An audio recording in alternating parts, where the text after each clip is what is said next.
Bonjour les amis, j'espère que vous allez bien. Moi, c'est très moyen aujourd'hui. En fait, j'ai envie de partager avec vous un coup de gueule et puis la détresse face au système de santé en Tunisie. Pour ceux et celles qui me suivent, vous savez que je récidive d'un cancer. Pour ceux qui comprennent, il est triple négatif, ça veut dire qu'il ne répond pas à beaucoup de protocoles. Et donc j'ai fait une chimiothérapie, et puis il semble que la chimiothérapie n'ait pas été suffisante. Bon, ça, personne qui me l'a dit, j'ai conclu. Euh, mais ce qui est encore plus difficile dans tout ça, c'est que mon médecin m'a déjà annoncé qu'il n'y aurait pas de traitement pour moi lorsque va arriver le moment où on saura quel est le type de cancer que j'ai, puis quel est le protocole qu'il faudra mettre en place. Donc, quel que soit le protocole qui sera mis en place, le traitement n'existe pas en Tunisie. Et donc, il faudrait probablement aller le chercher en Europe.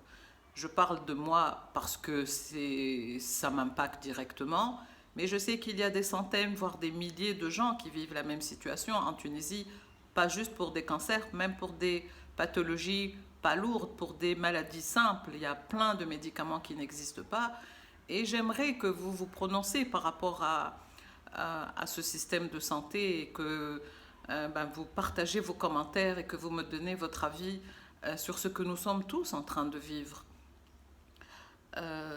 Voilà, donc on m'annonce que je ne pourrai pas être traitée en Tunisie, mais en attendant, moi je dépense beaucoup d'argent pour faire scanner, échographie, biopsie et tout ça, sans savoir ce qui m'attend. Je veux dire, si je prends la décision ou si j'ai pas les moyens, et ce qui est le cas, j'ai pas, apparemment c'est des médicaments qui peuvent coûter jusqu'à des centaines de milliers d'euros, probablement certains coûtent moins, mais tant que je n'ai pas le, le résultat de la biopsie, je ne saurais pas quel serait le traitement qui me sera prescrit et combien il va coûter. Mais quand même, moi j'ai une amie qui travaille dans un institut de cancérologie à Paris, puis qui me dit que parfois la cure peut coûter jusqu'à 100 000 euros.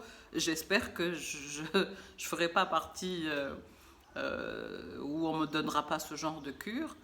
Voilà, je voulais partager avec vous cette détresse parce que je suis dans un processus de compréhension de la maladie et de comment la traiter demain.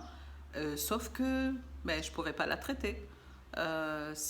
Et donc ma copine en France me dit qu'il y a des associations qui font des levées de fonds ou en tout cas pour aider les malades qui viennent de l'étranger. Ce que je veux dire, c'est que déjà les malades sont dans un état psychologique euh, terrible. C'est vrai, vous me dites, je parais courageuse, mais on n'a pas le choix. J'ai pas le choix que de me battre. C'est ou je me bats, ou je m'allonge sur le canapé, puis j'attends que mort s'en suive.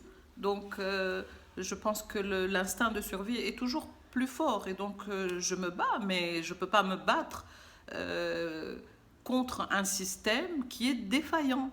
Alors, je sais pas, est-ce que voilà, les gens qui ont eu d'autres malades ou des gens de leur entourage ou de la famille qui ont passé ou qui sont passés par ce chemin, qui sont allés se faire soigner à l'étranger, comment ils ont fait? C'est quoi ces histoires d'associations? Moi, je n'en ai jamais entendu parler. Donc, c'est quoi ces associations et des associations qui aident les malades? Euh, voilà, c'était ça que je voulais partager avec vous. Voilà, c'était mon coup de gueule parce que je continue le processus pour savoir où on s'en va. Et puis, à un certain moment, j'ai l'impression que le chemin va être bouché à un moment donné. Et donc, ça me plonge dans un désarroi et dans un désespoir total.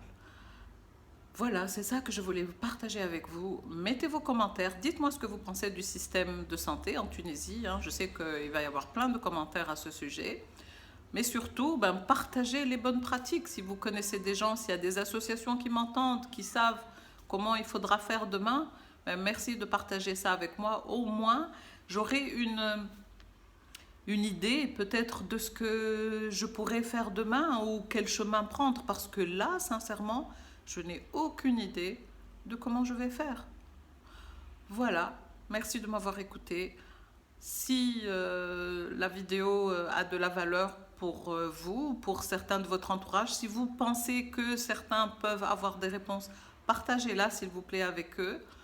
Et puis voilà, je vous embrasse et puis prenez soin de vous, hein, la santé est précieuse. Prenez soin de vos proches et puis à la prochaine vidéo. Merci et au revoir.